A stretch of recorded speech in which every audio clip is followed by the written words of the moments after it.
اور ہر ایک امت کے لیے موت کا ایک وقت مقرر ہے، جب وہ آ جاتا ہے تو نہ تو ایک گھڑی دیر کر سکتے ہیں اور نہ جلدی ہی کر سکتے ہیں۔ اے بنی آدم،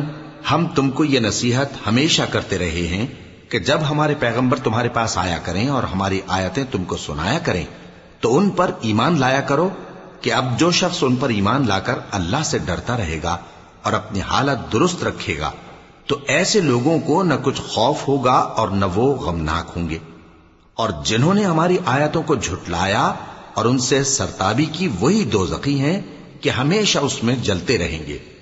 پس اس سے زیادہ ظالم کون جو اللہ پر جھوٹ باندھے یا اس کی آیتوں کو جھٹلائے؟